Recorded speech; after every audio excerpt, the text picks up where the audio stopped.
Hello and welcome. Introduction of economics को हम 2 से 3 लेक्चर्स में खत्म करेंगे। यह है पहला लेक्चर इंट्रोडक्शन ऑफ इकोनॉमिक्स का। इस लेक्चर में हम पढ़ेंगे इकोनॉमिक्स के बेसिक चीज़ों के बारे में। हम देखेंगे इकोनॉमिक्स के फादर्स कौन कौन से हैं, कौन कौन सी बुक्स है जो बहुत इंपॉर्टेंट है, आपको याद रखनी है। माइक्रो मैक्रो में डिफरेंस क्या है, हम ये देखेंगे। इकोनॉमिक्स की डेफिनेशंस क्या है, और इसी लेक्चर में हम देखेंगे ओपन इकोनॉमी क्लोज्ड इकोनॉमी में क्या फर्क है। और लास्ट में हम देखेंगे 10 प्रिंसिपल्स ऑफ इकोनॉमी के बारे में, जिसको बोलते हैं जॉर्ज मैनक्यो प्रिंसिपल्स भी। चलिए डियर स्टूडेंट्स, स्टार्ट करते हैं इकोनॉमिक्स का ये लेक्चर नंबर 1। सबसे पहले इकोनॉमिक्स जो है उसका फादर है एडम स्मिथ। याद रखना, इकोनॉमिक्स का फादर एडम स्मिथ। लेकिन इकोनॉमिक्स के मेन 2 ब्रांचेस हैं। एक है माइक्रो इकोनॉमिक्स, दूसरा ब्रांच है इकोनॉमिक्स का मैक्रो इकोनॉमिक्स। कुछ जगहों पे लिखा हुआ है मीजो इकोनॉमिक्स भी एक तीसरी ब्रांच है, जो कि है माइक्रो और मैक्रो के दरमियान की इकोनॉमिक्स। लेकिन नॉट इंपॉर्टेंट, याद रखने की जरूरत बिल्कुल नहीं। सिर्फ इतना जानो, इकोनॉमिक्स एक ब्रांच माइक्रो इकोनॉमिक्स और इकोनॉमिक्स की दूसरी branch macro economics. Adam Smith है इकोनॉमिक्स का फादर, लेकिन एडम स्मिथ ने माइक्रो इकोनॉमिक्स के बारे में कंसेप्ट दिया, इसलिए माइक्रो इकोनॉमिक्स का फादर भी एडम स्मिथ ही है। अगर मैक्रो इकोनॉमिक्स की बात करें, इसका फादर है जेएम कीन्स, क्योंकि जेएम कीन्स ने मैक्रो इकोनॉमिक्स का कंसेप्ट दिया। जेएम कीन्स ने मैक्रो इकोनॉमिक्स के बारे में बताया। कहां पे बताया, कहां पे बताया? अपनी अपनी किताब में दोनों ने बताया। तो ये 2 आपके सामने बुक्स है। एडम स्मिथ ने 1776 की वेल्थ ऑफ नेशंस बुक, जो इसकी बुक है वेल्थ ऑफ नेशंस, उसमें इसने कंसेप्ट दिया, उसमें इसने बताया माइक्रो इकोनॉमिक्स के बारे में, इसलिए फादर है ये। जेएम कीन्स ने 1936 में जो बुक इसने दी, जेएम कीन्स की बुक का नाम क्या है, पढ़ो एक बार। General theory of employment, interest and money. J M Keynes की जो ये बुक है, इसमें जेएम कीन्स ने कंसेप्ट दिया मैक्रो इकोनॉमिक्स के बारे में, इसीलिए मैक्रो इकोनॉमिक्स का फादर कौन? J M Keynes. अब देखो आगे, जेएम कीन्स और एडम। वैसे एक बात बोलूं, एडम स्मिथ की ये जो बुक है ना वेल्थ ऑफ नेशंस, इसका फेमस नाम था। असल में अगर नाम देखे वो बहुत लंबा था, जैसे कि मैं आपको बताऊं, an inquiry into nature and causes of wealth of nations. मगर इतना बड़ा नाम याद रखने की जरूरत नहीं। पॉपुलरली इस बुक का नाम था वेल्थ ऑफ नेशंस। तो इन शॉर्ट इतना पता चल गया आप लोगों को, फादर है ये इसका फादर है ये इसका। अपनी बुक ने इसने माइक्रो के बारे में बताया, इसने अपनी बुक में मैक्रो के बारे में बताया, इतना आपको पता चला। लेकिन कंसेप्ट दिया, मैंने टर्म नहीं बोली। इन्होंने टर्म कॉइन नहीं की, इन्होंने बस आइडिया बोला, आइडियोलॉजी बोली, अपनी कंसेप्ट दिया मैक्रो और माइक्रो का। तो यहां पे आप देख लीजिए कि अगर सवाल आए कि पहले माइक्रो आई कि मैक्रो, आप डेट देखो भाई, 1936 और 1776। पहले इस बुक में माइक्रो आई, फिर मैक्रो आई। तो 2 ब्रांचेस में पहले ये ब्रांच का इमर्जेंस हुआ, उसके बाद ये ब्रांच आई।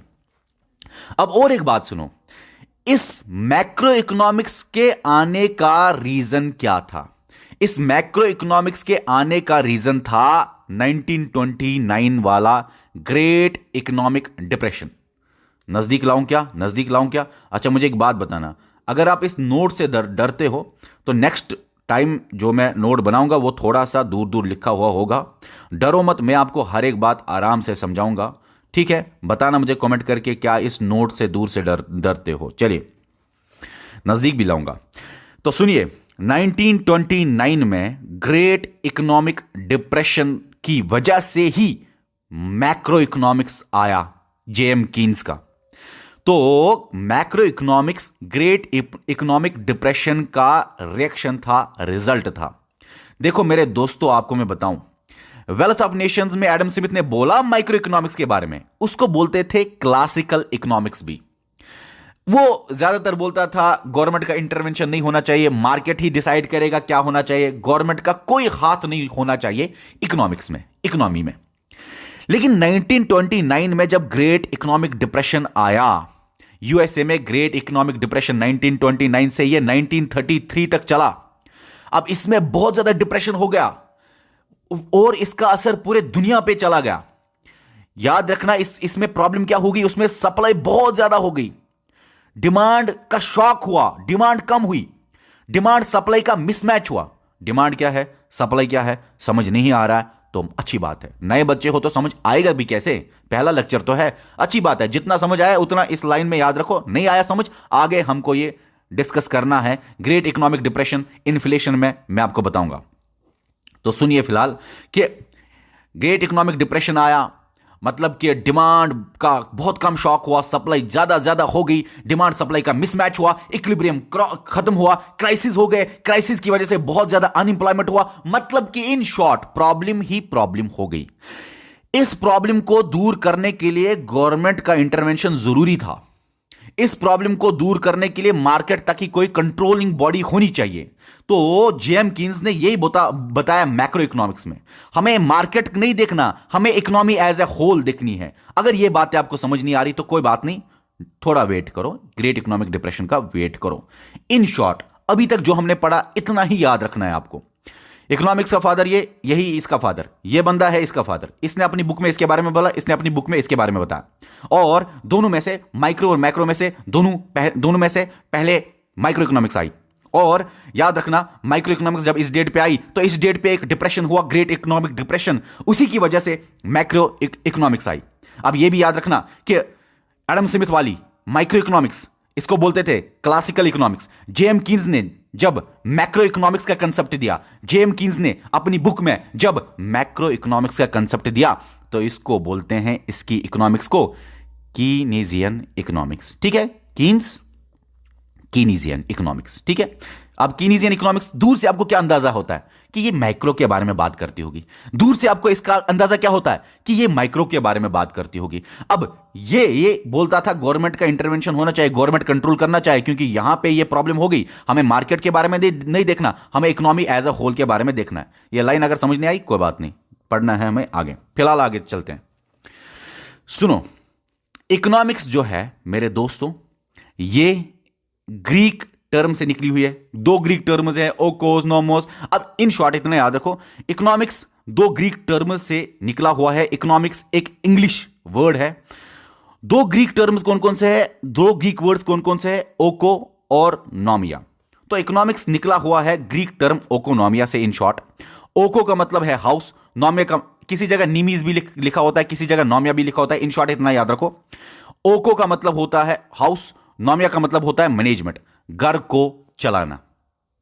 तो इकोनॉमिक्स ओकोनोमिया से निकला है, जिसका मतलब है घर को चलाना। सर, घर को चलाना और इकोनॉमिक्स में आपस में कनेक्शन क्या है? मेरे दोस्तों, जिस तरह से आपके पेरेंट्स या आप खुद घर को चलाते हो, उसी तरह से इकोनॉमिक्स भी चलती है। वही है डेफिनेशन इकोनॉमिक्स की।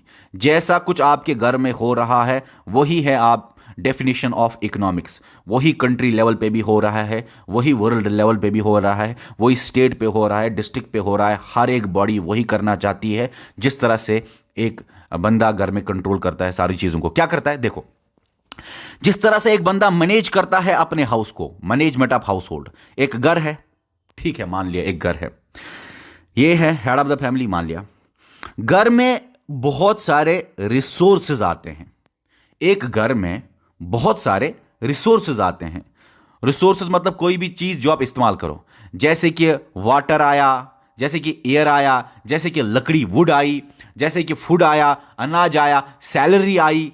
जो भी चीज घर में आता है वो है रिसोर्स, जिसको आप इस्तेमाल कर सकते हो अपने फायदे के लिए। इन शॉर्ट, घर में हर एक के घर में डिफरेंट रिसोर्सेज आते हैं। फ्रूट्स, अनाज, पैसा, जो भी चीज आती है, मतलब वाटर, इलेक्ट्रिसिटी। अब ये सारे रिसोर्सेज को हमेशा घर में इस तरह से यूज किया जाता है, इस तरह से इस्तेमाल किया जाता है ताकि मैक्सिमम बेनिफिट आए। इन शॉर्ट, बताने का मकसद सिर्फ इतना है कि इकोनॉमिक्स में जिस तरह से गर्म है रिसोर्सेज को इस तरह से इस्तेमाल किया जाता है ताकि मैक्सिमम बेनिफिट आए, इसी तरह इकोनॉमिक्स को भी चलाया जाता है। देखो मेरे दोस्तों, जो घर में होता है हेड ऑफ द फैमिली, वो रिसोर्सेज को इस तरह इस्तेमाल करता है ताकि मैक्सिमम बेनिफिट आए, हर एक चीज को अच्छे से इस्तेमाल करता है। लेकिन एक मसला है, जो भी रिसोर्स घर में आता है वो हमेशा कम पड़ जाता है। पानी आया घर में, कम पड़ा। बिजली आई घर में, कम पड़ा। अगर आपको 10 घंटे की बिजली दे दे, आप बोलोगे 12 घंटे दे दो। अगर 12 घंटे की बिजली आए, आप बोलोगे 24 आवर्स दे दो। 24 आवर्स की बिजली आपको आए, आप बोलो रिमोट वाला स्विच रखो। अब रिमोट वाला स्विच भी दे दे, आप बोलो नहीं भाई सोलर लगाओ, कोई इलेक्ट्रिसिटी में नहीं, सोलर सब कुछ लगाओ। सोलर भी दे दिया, इलेक्ट्रिसिटी फुल आ गई 24 आवर्स। फिर आप बोलोगे तेज इलेक्ट्रिसिटी नहीं आती। फिर लास्ट में आप बोलोगे हमको अब आर्टिफिशियल सन चाहिए। आर्टिफिशियल सन के बाद भी आप पता नहीं क्या क्या मांगोगे। आपके वांट्स कभी खत्म नहीं होने वाले। इसीलिए जो ये बिजली थी वो कम पड़ गई। तो याद रखो, रिसोर्सेज कम पड़ते हैं क्योंकि आपके बहुत ज्यादा वांट्स है। इन शॉर्ट आपको इतना ही याद रखना है यहां पे कि घर में जो होता है वही है इकोनॉमिक्स की डेफिनेशन। कैसे सर, कैसे सर, कैसे? घर में आप रिसोर्सेज को इस तरह से इस्तेमाल करते हो ताकि मैक्सिमम बेनिफिट आए, लेकिन वो रिसोर्सेज कम पड़ जाते हैं, वो मिनिमम होते हैं। क्यों होते हैं मिनिमम? क्योंकि आपको पता है रिसोर्सेज एक तो ऊपर से ही कम होते हैं, ऊपर से आपके अनलिमिटेड वांट्स, ऊपर से आपकी लालच। अब मेरे दोस्तों, इकोनॉमिक्स की सबसे ब्यूटीफुल डेफिनेशन यही है। ब्यूटीफुल डेफिनेशन यही है, how to utilise minimum resources, how to use minimum resources to get maximum benefit. यह है इकोनॉमिक्स की सबसे खूबसूरत और सबसे अच्छी डेफिनेशन। तो ठीक है, कोई आपको बोले how to use resources to get benefit तो था, लेकिन how to use minimum resources क्यों? मिनिमम रिसोर्सेज क्यों? मिनिमम रिसोर्सेज इसलिए क्योंकि रिसोर्सेज हमेशा भी कम होते हैं, ऊपर से अनलिमिटेड वांट्स की वजह से, लालच की वजह से, वांट्स खत्म ना होने की वजह से रिसोर्सेज कम पड़ जाते हैं। अब मेरे दोस्तों ये सुनो आप ये पॉइंट, अगर कोई बोले रिसोर्सेज कम क्यों है, क्योंकि आपको बोलना है जवाब क्योंकि अनलिमिटेड वांट्स है, इसलिए रिसोर्सेज कम है। अब देखो यहां पे एग्जाम्पल मैं आपको देता हूं। फॉर एग्जाम्पल, आपके फादर ने आपको 10 रुपीज दे दी। कितने रुपए दे दिए? 10 रुपए दे दिए। आपको फादर ने पैसा दिया 10 रुपीज। ओके, 10 रुपीज मिल गए। बोला कि चलो आप खर्च करो, लेकिन आपके वांट्स बहुत ज्यादा है। आपको लेज भी खाना है, कुरकुरे भी खाना है, जिम भी करना है, आपको रिचार्ज भी करना है, कुछ भी करना है, ठीक है, बस फेयर भी चाहिए आपको। तो आपको 2 रुपए, 2 रुपए, 2 रुपए, 2 रुपए, इसी तरह 5 रुपए, इसी तरह 10 रुपए। आपके पास है लिमिटेड रिसोर्सेज, आपके पास है मिनिमम रिसोर्सेज, आपके पास है सिक्योर रिसोर्सेज, लेकिन आपके वांट्स यहां पे अनलिमिटेड है। आपके वांट्स यहां पे ना खत्म होने वाले हैं।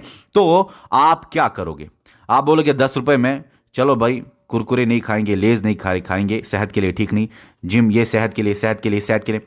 आप क्या करोगे? आप चूज करोगे इनमें से मैं कौन बराबर करूंगा ताकि एलोकेशन बराबर हो, इनमें से मैं कौन बराबर करूंगा ताकि ये 10 रुपए के बराबर हो। जितना हमारे पास रिसोर्सेज है उतने ही मैं वांट्स अपने फुलफिल करूं। आप आपस में चूज करोगे। जब आप चूज करते हो, चॉइस करते हो, इसी को बोलते हैं प्रॉब्लम ऑफ चॉइस। सवाल आएगा, प्रॉब्लम ऑफ चॉइस कब अराइज होती है? प्रॉब्लम ऑफ चॉइस तभी अराइज होती है जब रिसोर्सेज कम हो, सिक्योर हो, मिनिमम हो, वांट्स मैक्सिमम हो या अनलिमिटेड हो। अनलिमिटेड वांट्स और मिनिमम रिसोर्सेज, सिक्योर रिसोर्सेज की वजह से एक प्रॉब्लम अराइज होती है। डिसाइड करना पड़ता है कौन सा चूज करूं, कौन सा चूज ना करूं। उस प्रॉब्लम को बोलते हैं problem of choice. Problem of choice he problem नहीं है, और भी कुछ प्रॉब्लम्स हैं। प्रॉब्लम ऑफ चॉइस भी एक इकोनॉमिक प्रॉब्लम है, लेकिन और भी कुछ इकोनॉमिक प्रॉब्लम्स है। हालांकि problem of choice main economic problem है, लेकिन और भी कुछ इकोनॉमिक प्रॉब्लम्स है। क्या क्या? देखो क्या क्या।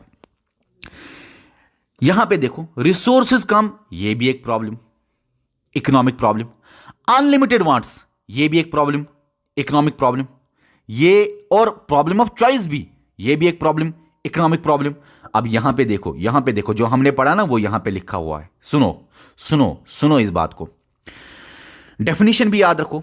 इकोनॉमिक्स क्या है? Economics has been derived from Greek word oikonomia. मगर घर वालों के साथ क्या रिश्ता है इसका, इकोनॉमिक्स का? सुनो, घर में जो होता है वही है इकोनॉमिक्स की डेफिनेशन। क्या क्या क्या क्या क्या? How to use minimum resources, secure resources, how to use minimum resources, secure resources to get maximum benefit. ये है डेफिनेशन ऑफ इकोनॉमिक्स। मगर मिनिमम रिसोर्सेस, रीजन क्या है मिनिमम रिसोर्सेस का? क्यों पड़ जाते हैं कम मिनिमम रिसोर्सेस? क्योंकि बहुत ज्यादा लालच, अनलिमिटेड वांट्स।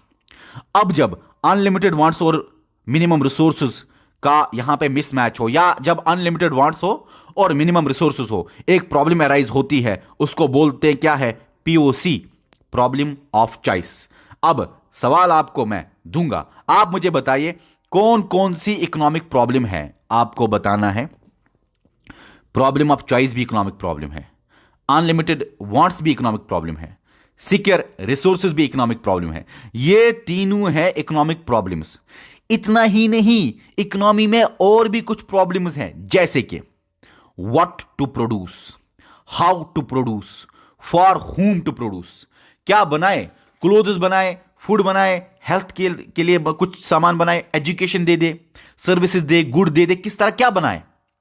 एसी बनाए, हीटर बनाए, अगर ठंडा है एसी, या एसी तो दोनों जगह इस्तेमाल होता है, अगर ठंडा है तो हीटिंग सिस्टम वाला। अब हाउ टू प्रोड्यूस, क्या ये मशीन से बनाए? क्या ये मजदूरों से, लेबर से बनाए? क्या मशीन से बनाए, मशीनों से? क्या लेबर से बनाए, मजदूरों से? अच्छा, फॉर हुम टू प्रोड्यूस, जैसे कि क्या पुअर के लिए बनाए, क्या रिच के लिए बनाए, क्या सारे लोगों के लिए बनाए, क्या कोल्ड एरियाज के लिए बनाए, क्या हॉट एरियाज के लिए बनाए, जहां पे जिस एरिया में जरूरत है उसके लिए बनाए। मतलब कि यह भी एक प्रॉब्लम है। भाई मेरे कांगड़ी, पता है ना कांगड़ी जो कश्मीर में इस्तेमाल होती है, वो राजस्थान में चलेगी क्या? नहीं चलेगी ना। तो किसके लिए बनाए? कोल्ड एरियाज के लिए। तो इन शॉर्ट इतना जानो मेरे दोस्तों, ये सारी इकोनॉमिक प्रॉब्लम्स है। क्या क्या? What, how, for whom, minimum resources, maximum या unlimited wants, problem of choice, ये सारी इकोनॉमिक प्रॉब्लम्स है। डेफिनेशन भी याद रहा। अब इकोनॉमिक्स और इकोनॉमी में क्या फर्क है, क्या डिफरेंस है? तो बताइए क्या डिफरेंस है, सुनिए। इकोनॉमी जो है वो इकोनॉमिक्स का ही अप्लाइड फॉर्म है। इकोनॉमिक्स में आप सिर्फ पढ़ते हो जीडीपी क्या है, नेशनल इनकम क्या है, अनएम्प्लॉयमेंट क्या है, इन्फ्लेशन क्या है, ये आप पढ़ते हो इकोनॉमिक्स में। लेकिन inflation with respect to any country या अप्लाई करके देखते हो किसी कंट्री पे, किसी स्टेट पे अप्लाई करके देखते हो। इंडिया में क्या रेट है इन्फ्लेशन का, अनएम्प्लॉयमेंट कितना है जेएंडके में, स्टेट में, जीडीपी कितना है जेएंडके में, नेशनल इनकम कितना है इंडिया में।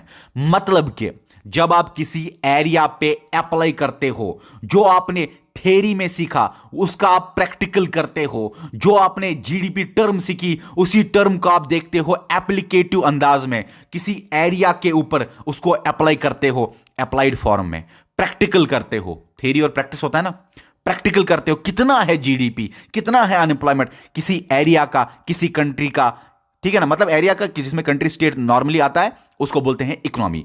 इसीलिए कंट्री स्टेट का नाम इकोनॉमी के पहले आता है। जैसे कि Indian economy, Chinese economy, J&K economy, ठीक है ना। तो ये जो है मेरे दोस्तों, आप इकोनॉमी से पहले ये स्टेट या कंट्री का नाम देते हो। क्या आपने कभी सुना इंडियन इकोनॉमिक्स? कभी नहीं सुना, क्योंकि इकोनॉमिक्स के साथ कंट्री का नाम नहीं आता, इकोनॉमी के साथ ही कंट्री या स्टेट का नाम आता है। जेएंडके इकोनॉमिक्स आपने नहीं सुना होगा, जेएंडके इकोनॉमी ही आपने सुना होगा। चलिए एक पॉइंट यहां पे है, ऐसे एक पॉइंट बना दिया मैंने। पहली बुक इकोनॉमिक्स की कौन सी थी? हालांकि वो फुली आप नहीं बोल सकते इकोनॉमी, वो पॉलिटिकल इकोनॉमी थी, लेकिन फिर भी मानते हैं पहली बुक जो थी इकोनॉमिक्स की वो थी अर्थशास्त्र। अर्थशास्त्र किसने लिखी थी? कौटिल्य ने। उसका दूसरा नाम चाणक्य, तीसरा नाम विष्णुगुप्ता। कौटिल्य, चाणक्य, विष्णुगुप्ता, इन मतलब एक ही बंदा है ये, इसने अर्थशास्त्र लिखी थी, जो कि पहली बुक मानी जाती है इकोनॉमिक्स की। और क्या टाइम पीरियड था यार, किस टाइम पीरियड के दरमियान लिखी गई? 350 बीसीई से लेके 275 बीसीई। बीसीई का मतलब है before common era. Before common era और बिफोर क्राइस्ट एक ही बात है, डिफरेंस नहीं है, सिर्फ रिलीजन को हटाने के लिए बिफोर कॉमन एरा की टर्म आई। बीसी होता है ना बिफोर क्राइस्ट, एक ही बात है। चलो भाई, और 350 पहले लिखा जाता है 275, क्योंकि बीसी में ये होता है। अगर आपका हिस्ट्री का थोड़ा नॉलेज है तो आपको समझ आ गया होगा। अब देखिए, आगे हमको देखना है, आगे हमको देखना है यहां पे। सर ठीक है, मिनिमम रिसोर्सेस से हम यूटिलाइज करेंगे इस तरह ताकि मैक्सिमम बेनिफिट आए। Definition of economics, minimum resources इसलिए क्योंकि अनलिमिटेड वांट्स, इन दोनों के दरमियान प्रॉब्लम अराइज होती है, प्रॉब्लम ऑफ चॉइस। सर ये तो डेफिनेशन है, लेकिन और भी कुछ डेफिनेशन है तो बताइए। हां, और भी है कुछ, तो सुनिए। Production, distribution, consumption of goods and services, ये भी आपको बुक्स में मिलेगी इकोनॉमिक्स की एक इजी सी डेफिनेशन। भाई गुड्स एंड सर्विसेज का प्रोडक्शन, डिस्ट्रीब्यूशन, कंजप्शन करना। गुड क्या होता है? कोई भी ऐसा चीज जिसको आप टच कर सकते हो। सर्विस क्या होता है? कुछ भी ऐसा जिसको आप टच नहीं कर सकते हो, इनटेंजिबल, जैसे ट्रांसपोर्ट आप टच नहीं कर सकते, कम्युनिकेशन को आप टच नहीं कर सकते, हेल्थ केयर को आप टच नहीं कर सकते। दो चार एग्जांपल सर्विसेज की देता हूं। फॉर एग्जांपल आप मुझे बताइए, ट्रांसपोर्ट को आप टच कर सकते हो क्या? आपने आपने आपने एक बात याद रखना, एक बंदा है, जब ये किसी दूसरे बंदे को गुड या सर्विस देता है, यहां से ये वापस देता है पेमेंट, याद रखना, पैसा देता है। पैसा नॉर्मल केसेस में पैसे मिलते हैं वापस। अभी मुझे आप बताओ, अगर मैंने आपको सर्विस दी, फॉर एग्जांपल मैंने आपको ट्रांसपोर्ट सिस्टम दे दिया, आप आगे गाड़ी में चढ़ गए, तो आपने कंडक्टर को पैसे दिए, पेमेंट की, उसने आपको सर्विस दी, लेकिन आप बोलोगे सर ट्रांसपोर्ट सर्विस है लेकिन इंटेंजिबल तो नहीं है, मैं तो ड्राइवर, कंडक्टर, सीट हर एक को टच कर सकता हूं। भाई याद रखना, और एक बात हमेशा कंफ्यूजन होता है, सर्विसेज में आप चीजों को टच नहीं कर सकते का मतलब कि उस सर्विस को आप टच नहीं कर सकते जो आपको गाड़ी में सर्विस मिली, जो आपको गाड़ी में ट्रांसपोर्ट मिला, उसको आप टच नहीं कर सकते। हां, कंडक्टर, ड्राइवर, जिसमें आप गाड़ी में बैठे हो उसको आप टच कर सकते हो, लेकिन उसको तो आप ओन नहीं करते हो ना, आप उसके ओनर तो नहीं बनते हो ना। आप गए जिम सेंटर में आपको सर्विस मिलती है, लेकिन आप बोलोगे सर हम तो टच करते हैं सर्विस को। कैसे? आप जिम में जो सर्विस लेते हो उसको टच नहीं कर सकते।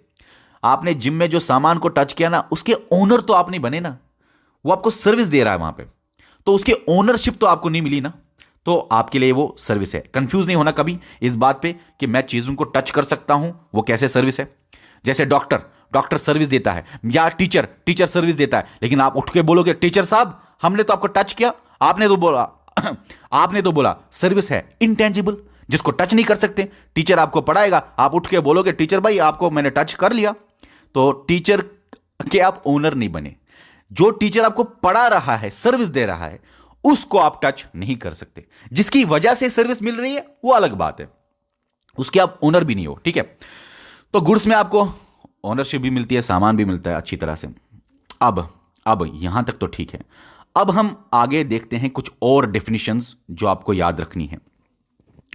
सबसे पहले वेल्थ डेफिनेशन। देखो मेरे दोस्तों, इन 3 डेफिनेशंस में आपको इतना ही याद रखना है, सिर्फ इतना याद रखना है, किसने डेफिनेशन दी, अपनी कौन सी बुक में। डेट याद रखो तो ठीक है, अगर डेट याद नहीं रखोगे कम से कम इतना याद रखना, पहले ये डेफिनेशन आई, फिर उसके बाद ये आई, फिर उसके बाद ये आई। ये 3 सबसे फेमस डेफिनेशंस है इकोनॉमिक्स की। तो सुनो, वेल्थ डेफिनेशन किसने दी, याद आपको रखना है, एडम स्मिथ ने। अपनी बुक में कब दी? 1776 में अपनी बुक में वेल्थ ऑफ नेशंस में दी। इसमें एडम स्मिथ ने बोला वेल्थ ही सब कुछ है, पैसा पैसा पैसा पैसा सब कुछ है। रिच होता जाए, पुअर पे कोई ध्यान ना चला जाए, सिर्फ मेहनत करो, रिच बनता जाए, पुअर पे कोई ध्यान ना जाए, वेलफेयर पे कोई ध्यान ना जाए, सब लोगों की भलाई पे कोई ध्यान ना जाए, जिसको जितनी कैपेसिटी है रिच होने की वो रिच हो जाए। पैसा पैसे वाला ज्यादा पैसे वाला इसमें बन गया। तो इसने वेल्थ वाली डेफिनेशन बोली, बोला बस इकोनॉमिक्स वेल्थ के इर्द गिर्द घूमती है बस, और कुछ नहीं चाहिए। दूसरी डेफिनेशन है वेलफेयर डेफिनेशन। किसने दी? एल्फ्रेड मार्शल ने। कब दी? 1890 में इसने एक बुक लिखी, उसी में दी। 1890 में इसकी बुक का नाम क्या था? Principles of economics. इसमें एल्फ्रेड मार्शल ने कौन सी डेफिनेशन दी? Welfare definition. उस डेफिनेशन में उसने बोला हाँ हाँ हाँ हाँ हाँ, एडम स्मिथ का वेल्थ तो ठीक है, वेल्थ तो ठीक है, लेकिन वेलफेयर भी साथ साथ होना चाहिए। देखो, वेलफेयर डेफिनेशन में इसने नहीं बोला कि वेल्थ को फेंको, नहीं, इसने क्रिटिसाइज किया वेल्थ डेफिनेशन को, लेकिन यह भी बोला वेल्थ के साथ साथ वेलफेयर भी होना चाहिए। वेलफेयर मतलब लोगों की भलाई भी देखना चाहिए। Rich rich rich rich rich होता जाए और poor poor poor poor poor होता जाए, ऐसा नहीं होना चाहिए। रिच रिच तो हो जाए, लेकिन पुअर का भी ख्याल रखना है कि उनको कैसे इनके पैसे मिले, या कैसे उनको भी, वो भी कैसे रिच हो जाए। इन शॉर्ट उन्होंने बोला पूरी कंट्री को या पूरे स्टेट को या पूरे एरिया को अपलिफ्ट करना है, सिर्फ रिच को नहीं, वेलफेयर करना है, सोसाइटी के बारे में सोचना है, भलाई के बारे में सोचना है। वेलफेयर डेफिनेशन किसने दी? एल्फ्रेड मार्शल ने अपनी बुक किताब में प्रिंसिपल्स ऑफ इकोनॉमी। कब दी? 1890 में। ऐसे सवाल आ सकते हैं। और एक डेफिनेशन है स्कैर्सिटी डेफिनेशन, सॉरी किसने दी स्कैर्सिटी डेफिनेशन? एल रॉबिन्स ने। कब दी स्कैर्सिटी डेफिनेशन? 1932 में। किस बुक में इसने बोला स्कैर्सिटी डेफिनेशन के बारे में?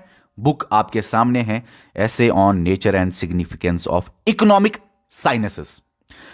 अब ये जो डेफिनेशन है स्कैर्सिटी डेफिनेशन, इसमें तीनों चीजें ध्यान में रखी गई भाई। वेल्थ भी होना चाहिए, वेलफेयर भी होना चाहिए, और यह भी ध्यान में रखना है कि सिक्योरिटी जो होती है, रिसोर्सेज जो सिक्योर होते हैं, उनका भी जुडिशियल यूज होना चाहिए। मिनिमम रिसोर्सेज जो हो रहे हैं, खत्म जो हो रहे हैं रिसोर्सेज, कम रिसोर्सेज जो हैं, उनका भी जुडिशियल यूज होना चाहिए। सिक्योरिटी डेफिनेशन मतलब हमें वेल्थ और वेलफेयर के साथ साथ देखना है रिसोर्सेज बेस्ट तरीके से किस तरह इस्तेमाल हो जाए, ताकि वेलफेयर भी हो और वेल्थ भी आए। रिसोर्सेज मिनिमम यूटिलाइज किस तरह हो जाए ताकि वेलफेयर भी हो, वेल्थ भी हो, और सबसे बेस्ट डेफिनेशन तीनों में यही मानी जाती है। अगर आपको सवाल आए इन तीनों डेफिनेशंस में, आप बताइए पहले कौन सी आई, फिर कौन सी आई, फिर कौन सी आई, आप जवाब दे सकते हो। अब यहां पे आते हैं मेरे दोस्तों, हमने आपको इतना तो पढ़ाया। देखो, लास्ट में मैं आपको क्वेश्चंस भी बोलूंगा, आपको जवाब देना है लास्ट के 2 मिनट में। बहुत ज्यादा इंपॉर्टेंट है आपके लिए, लास्ट के 2 मिनट बहुत ज्यादा इंपॉर्टेंट है आपके लिए। सुनो, यहां पे देखो मेरे दोस्तों, हमने आपको ये तो समझा दिया, अब हम आगे चलते हैं। ये जो है माइक्रो इकोनॉमिक्स और macro economics, 2 branches of economics, इनका हम डिफरेंस करेंगे। सबसे पहले देखते हैं इन दोनों का डिफरेंस। मेरे दोस्तों, इसका फादर एडम स्मिथ, इसका फादर जेम्स कीन्स, ये आपने देख लिया। मैक्रो इकोनॉमिक्स में कीनीजियन इकोनॉमिक्स के बारे में लिखा हुआ होगा। माइक्रो इकोनॉमिक्स रिलेटेड होगा, किसके रिलेटेड होगा? क्लासिकल इकोनॉमिक्स के बारे में रिलेटेड होगा, या माइक्रो इकोनॉमिक्स में क्लासिकल इकोनॉमिक्स के बारे में की बातें हैं। अब याद रखो, ये बात भी आपको अगर याद रखना चाहो, वैसे इंपॉर्टेंट नहीं है। माइक्रो निकला है एक Greek term micron, MIKRON, not important. यार, माइक्रो निकला है एक ग्रीक टर्म माइक्रॉन से, जिसका मतलब है छोटा, नॉट इंपॉर्टेंट। कहां आ सकता है? माइक्रो मतलब छोटा, मैक्रो मतलब बड़ा। इन शॉर्ट, याद रखा? ओके, अब आगे जानो। माइक्रो को हम बोलते हैं प्राइस थ्योरी इकोनॉमिक्स भी, मैक्रो को हम बोलते हैं इनकम थ्योरी इकोनॉमिक्स भी। ऐसा क्यों? ऐसा इसलिए, माइक्रो में मेजर डिटर्मिनेंट प्राइसेस है, मैक्रो में मेजर डिटर्मिनेंट इनकम है। इसका मतलब यह है, जब आप माइक्रो के टॉपिक्स पढ़ते हो, माइक्रो इकोनॉमिक्स के अंदर जो जो टॉपिक आप पढ़ते हो, ज्यादातर ज्यादातर ज्यादातर ज्यादातर टॉपिक्स इर्द गिर्द घूमते हैं प्राइसेस के। तो मेजर डिटर्मिनेंट प्राइसेस का मतलब यही है। मेजर डिटर्मिनेंट यहां पे इनकम का मतलब यह है, ज्यादातर मैक्रो इकोनॉमिक्स के टॉपिक्स इनकम के इर्द गिर्द ही घूमते हैं, इनकम उनमें आता ही आता है, आप इनकम के बारे में पढ़ते ही पढ़ते हो। In short, major determinant of micro economics सवाल आए तो prices, major determinant in micro economics या ऑफ माइक्रो इकोनॉमिक्स सवाल आए आपको लिखना है इनकम। इसीलिए इसीलिए इसको बोलते हैं इनकम थ्योरी इकोनॉमिक्स भी, इसको बोलते हैं प्राइस थ्योरी इकोनॉमिक्स भी, क्योंकि यहां पे प्राइस थ्योरी, प्राइसेस के बारे में पढ़ना है, यहां पे इनकम, इनकम के बारे में पढ़ना है ज्यादातर। ये भी याद रखो, ये भी याद रखो, ये भी याद रखो। इसका फादर पता है, लेकिन इन दोनों ने टर्म तो नहीं दी थी, इन दोनों ने सिर्फ कंसेप्ट दिया था, लेकिन माइक्रो और मैक्रो की टर्म जिसने दी वो याद रखना, उसका नाम था रगनार फ्रेश, RAGNARFRISCH। कब दी रगनार फ्रेश ने टर्म? 1933 में। सर फिर ये डेट क्या है? छोटा सा है कंसेप्ट, लेकिन मैं नहीं चाहता कि कोई भी पॉइंट में छोड़ दूं यहां पे, क्योंकि इंपॉर्टेंट भी बनता है। पहला ऐसा बंदा दुनिया में जिसको पहला नोबेल प्राइज मिला, इन शॉर्ट पहला नोबेल प्राइज रगनार फ्रेश को ही मिला 1969 में। हालांकि दो बंदों को नोबेल प्राइज इन इकोनॉमिक्स मिला था पहली बार 1969 में, एक था रगनार फ्रेश, दूसरा था जैन टिम्बरजन। नॉट इंपॉर्टेंट, टिम्बरजन को छोड़ दो, एक सेकंड, सॉरी, जॉन टिम्बरजन को छोड़ दो, जैन टिम्बरजन, और टिम्बरजन को छोड़ के रगनार फ्रेश याद रखना है आपको। रगनार फ्रेश जो है ये पहला, ये इसने तो टर्म दी, कौन कौन सी term? Micro macro economics terms किसने दी? रगनार फ्रेश ने। कब दी? 1933 में। लेकिन रगनार फ्रेश जिसने ये दो टर्म्स दी 1933 में, वही वो बंदा है जिसको पहला नोबेल प्राइज इन इकोनॉमिक्स मिला 1969 में। तो पहला नोबेल प्राइज, इसीलिए मैंने लिखा नोबेल प्राइज वहां पे। ठीक है, अब आगे देखते हैं। माइक्रो मैक्रो के बारे में हमने ये वाला पॉइंट देख लिया, आगे चलते हैं। जैसा कि आपको नाम से लगता है, माइक्रो मतलब स्मॉल, मैक्रो मतलब लार्ज, तो यहां पे स्मॉल चीजें पढ़नी है। यहां पे कंट्री के बारे में, स्टेट के बारे में, वर्ल्ड के बारे में पढ़ना है, लार्ज ओवर ए होल, एग्रीगेट, टोटल पढ़ना है।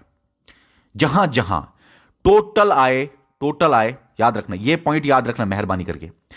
जहां पे टोटल आए, जहां पे होल आए, जहां पे एग्रीगेट आए, वो मैक्रो इकोनॉमिक्स ही होता है। जहां पे इंडिविजुअल आए, जहां पे वन फर्म आए, टू फर्म आए, फ्यू फर्म्स आए, फ्यू फर्म्स आए, मतलब कि इन शॉर्ट जहां पे होल, एग्रीगेट और टोटल ना आए, वहां पे माइक्रो इकोनॉमिक्स का कंसेप्ट ही होता है। जैसे कि अगर आप एक इंडिविजुअल फर्म के बारे में, या इंडिविजुअल या कुछ इंडिविजुअल्स, या फर्म या कुछ फर्म्स के बारे में पढ़ रहे हो, वो है micro.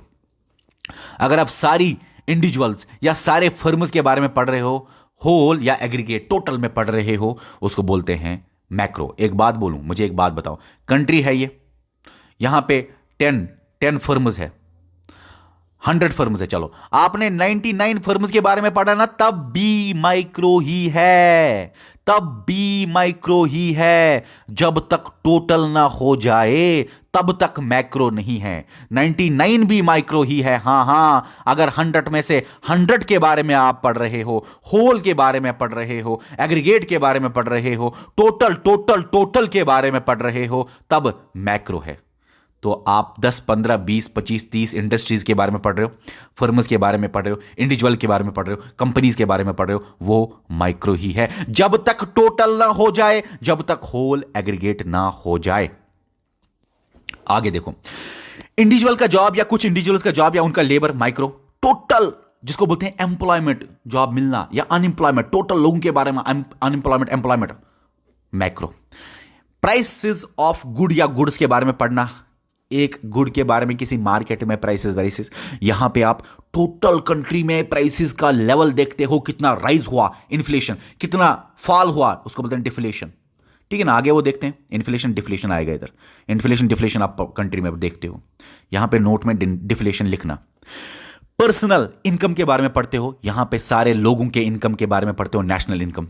Individual supply, individual demand, individual producer, individual consumer, individual supplier, aggregate यहां पे पढ़ते हो, total, aggregate, whole, demand, supply, producer, consumer, total, macro. Individual individual, micro. ठीक है, आगे देखते हैं। अब हम देखो मेरे दोस्तों, अब है ओपन इकोनॉमी और क्लोज्ड इकोनॉमी में क्या फर्क है। देखो एक बात याद रखो, अभी मैंने बोला ये इसको देगा गुड्स एंड सर्विसेज और ये बंदा इसको देगा मनी, पैसा पैसा पैसा। अब देखो देखो, ये अगर कंट्री है, मान लो आप हो इस कंट्री के अंदर और आप कंट्री के बाहर भी अब लेन देन करते हो। ओपन इकोनॉमी समझाना है क्या है, जहां पे इंपोर्ट एक्सपोर्ट होता है। लेकिन इंपोर्ट एक्सपोर्ट तो समझो पहले वो क्या होता है, समझो इस बात को दोस्तों। सबसे पहले आप चाह रहे हो कि बाहर से सामान सामान सामान सामान आए, गुड्स एंड सर्विसेज बाहर से आए, उसको बोलते हैं इंपोर्ट।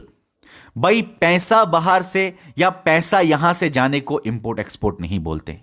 कभी भी पैसों पे आने जाने, पैसों पैसों पैसों पे इंपोर्ट एक्सपोर्ट नहीं होता। सामान सामान सामान सामान पे इंपोर्ट एक्सपोर्ट होता है। जैसे कि आप यहां से पैसे बाहर भेजोगे, ये एक्सपोर्ट नहीं है, ये इंपोर्ट नहीं है। अभी आपको समझ में आ जाएगा। बाहर से आपने सामान लाया, सामान पे देखा जाएगा कंट्री में आ रहा है तो इंपोर्ट। यहां से कंट्री से ही सामान चला गया बाहर, सामान बाहर चला गया, गुड्स एंड सर्विसेज बाहर चला गया तो एक्सपोर्ट। ठीक है, अभी हमारी कंट्री में बाहर से जब सामान आता है, इंपोर्ट होता है, तो यहां से पैसे देने हैं ना। अभी मैंने बोला सामान एक देगा, दूसरा पैसे देगा।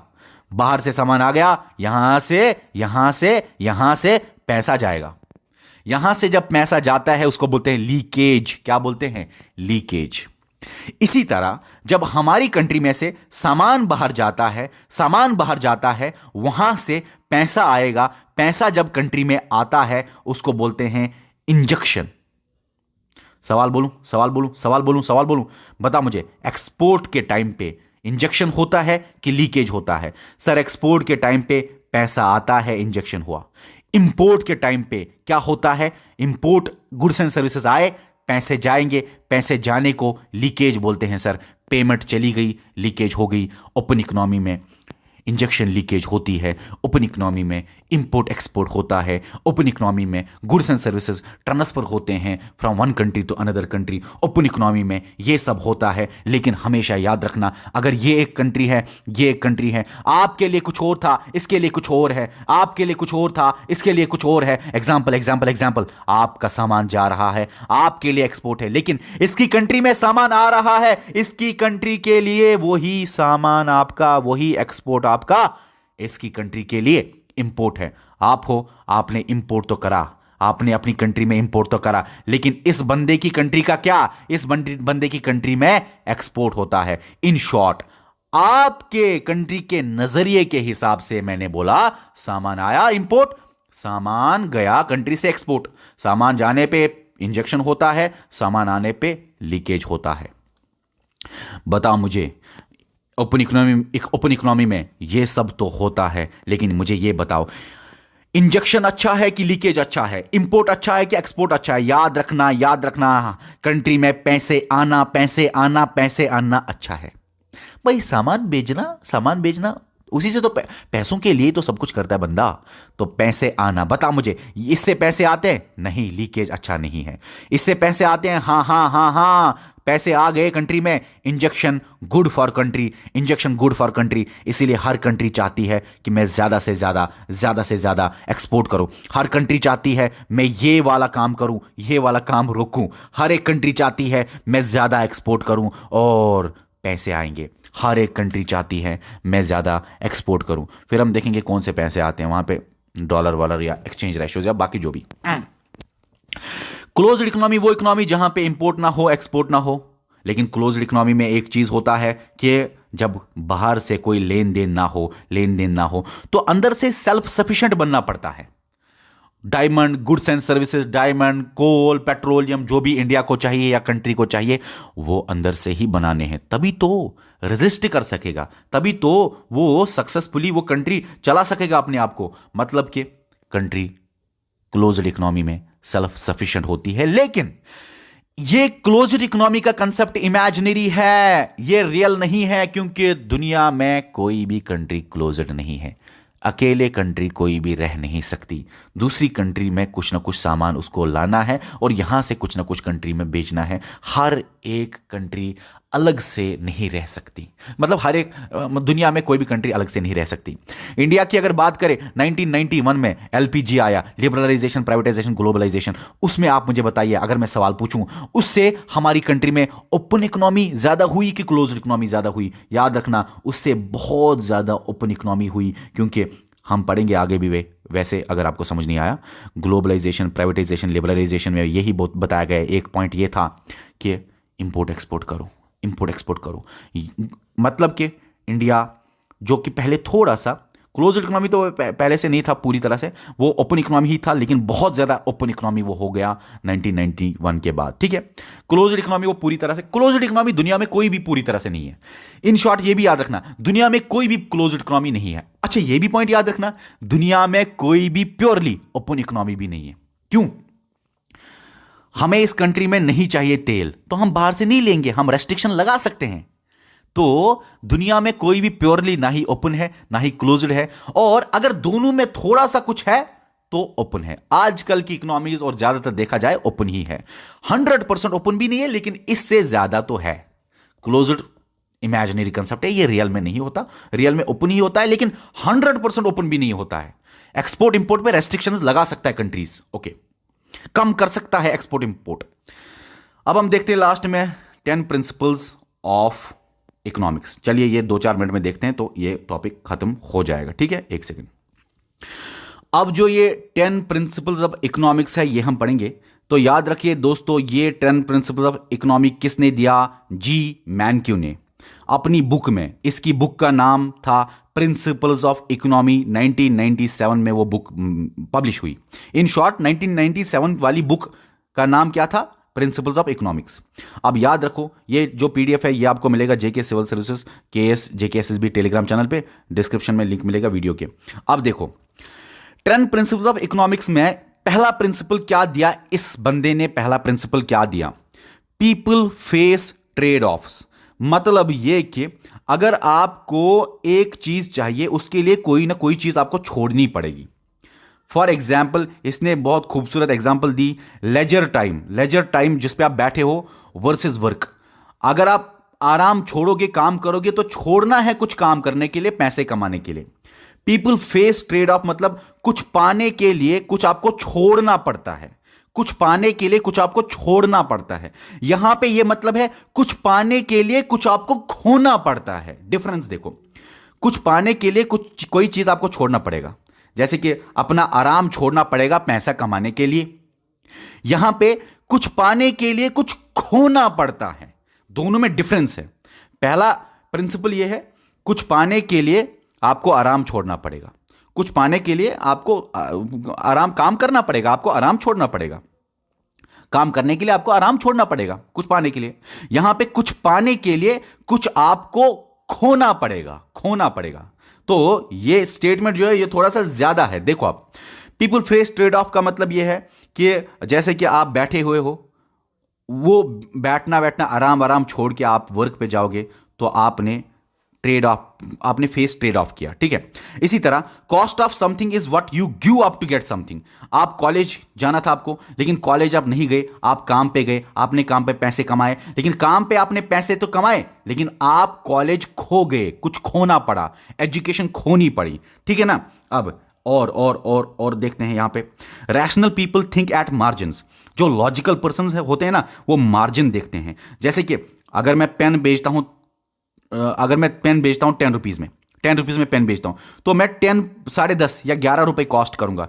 मैं 10 से 20 रुपए कॉस्ट नहीं करूंगा। या अगर मैं पेन बेचता हूं, 10 पेन बेचता हूं, मैं धीरे धीरे 11, 12, 13, 14 पेन बनाना स्टार्ट करूंगा। एक साथ में 200 पेन बनाना स्टार्ट नहीं करूंगा, क्रैश हो सकता है सब कुछ। इन शॉर्ट इतना ही है कि लॉजिकल पर्संस मार्जिन देखते हैं। मार्जिन का मतलब होता है कि छोटा वो देखते हैं, स्मॉल लेवल पे वो देखते हैं। ठीक है, इंक्रीमेंट होना चाहिए या डिक्रीमेंट होना चाहिए, ताकि सब चीजें मेंटेन रहे, एक साथ पूरा क्रैश ना हो।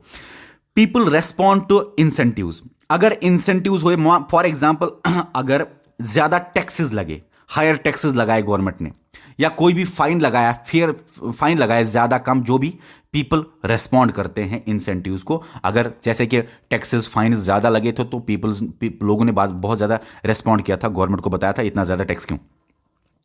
Trade can make everyone better of. Trade सबको अच्छा बना सकता है। ट्रेड बहुत ज़्यादा अच्छा बना, कंट्रीज आपस में मिल के ट्रेड करके ग्रो हो सकती हैं, तो बेटर हो सकता है हर एक के लिए कि वो ज़्यादा से ज़्यादा ट्रेड करे। इतना ही नहीं, ट्रेड हर एक ट्रेड आपस में भी और कंट्रीज मिला के भी, ये बोल रहा था उस बुक में, ठीक है, उस बुक में जो ये बोल रहा है वो मैं आपको बता रहा हूं। उसके बाद है markets are usually a good way to organise economic activity. Economic activity को ऑर्गेनाइज करने के लिए मार्केट एक अच्छी जगह है। मार्केट जो है मेरे दोस्तों, यहां पे ये जैसे कि एडम स्मिथ ने भी बोला था कि मार्केट पे छोड़ो, गवर्नमेंट का इंटरवेंशन नहीं होना चाहिए, मार्केट खुद ही अपने आप को चलाएगी, ठीक है ना। तो याद रख लीजिए, यहां पे ये बताया जा रहा है कि इकोनॉमिक एक्टिविटी को ऑर्गेनाइज करने के लिए मार्केट एक अच्छा है, ठीक है। Markets are usually good way. Government can sometimes improve economic activities. ये पहले इसने बोला मार्केट अच्छा है, साथ में बोला लेकिन government can sometimes improve economic activities. Government भी कभी कभी इकोनॉमिक एक्टिविटीज इंप्रूव कर सकते हैं, जैसे जबकि कोई फेल हो, जबकि मार्केट फेल हो, जबकि इन्फ्लेशन हो, जबकि डिफ्लेशन हो, जबकि कंट्रोल करना हो हाई प्राइसेस को, लो प्राइसेस को, अनएम्प्लॉयमेंट को, प्रॉब्लमें जब अराइज हो मार्केट में, तो गवर्नमेंट को इंप्रूव करना चाहिए इकोनॉमिक प्रॉब्लम्स को। उसके बाद standard of living depends on countries production. जितना ज़्यादा डेवलप्ड कंट्री होगी, प्रोडक्शन जितना होगा कंट्री में, उतना उनका स्टैंडर्ड ऑफ लिविंग ज़्यादा होता है। जितना कम प्रोडक्शन, उतना स्टैंडर्ड ऑफ लिविंग, उतना वो कम खूबसूरत अंदाज में रहते हैं, कम अच्छे आराम में रहते हैं, ठीक, ऐशो आराम में कम रहते हैं। स्टैंडर्ड ऑफ लिविंग उनका ज़बरदस्त होता है जिनके कंट्री में ज़्यादा प्रोडक्शन होता है। Prices rise when government print too much money. जिनकी कंट्री में गवर्नमेंट प्रिंट करता है बहुत ज़्यादा पैसा, उनकी कंट्री में इन्फ्लेशन होता है, प्राइसेस राइज होते हैं, इन्फ्लेशन डिफ्लेशन आगे पता चलेगा।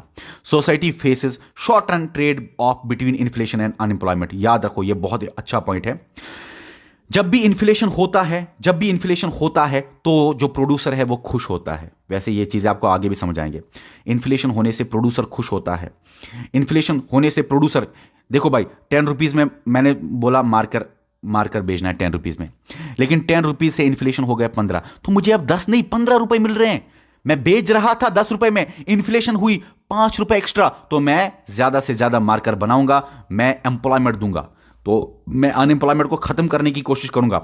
ये तो अच्छा है इकोनॉमी के लिए, लेकिन ये शॉर्ट टाइम के लिए होता है, बाद में इसमें भी प्रॉब्लम होती हैं। इसलिए आगे हम इन्फ्लेशन डिफ्लेशन में देखेंगे। हमेशा गवर्नमेंट को और सेंट्रल बैंक को कंट्रोल करना है, बैलेंस में चलना है। इन्फ्लेशन और डिफ्लेशन को इस तरह से कंट्रोल करना है कि वो बैलेंस, इन्फ्लेशन कराएंगे तो नुकसान है, डिफ्लेशन कराएंगे तो नुकसान है, बैलेंस करना है बोथ का, ये हम आगे देखेंगे। चलिए डियर स्टूडेंट्स, ये था इकोनॉमी का लेक्चर नंबर 1। कोई भी चीज़, कोई भी कमेंट करना हो, कोई भी सवाल हो आपको, वो आप नीचे लिखो। और भी एक बात याद आई, बहुत बार बच्चे बोलते हैं इकोनॉमिक्स साइंस है, आर्ट है, क्या है। याद रखना, इसको साइंस, कोई इसको साइंस भी बोलता है, कोई इसको आर्ट भी बोलता है, कोई इसको सोशल साइंस भी बोलता है। आप बोल सकते हो ये है blend of everything, social science भी, ठीक है, साइंस भी और आर्ट भी। Okay dear students, bye.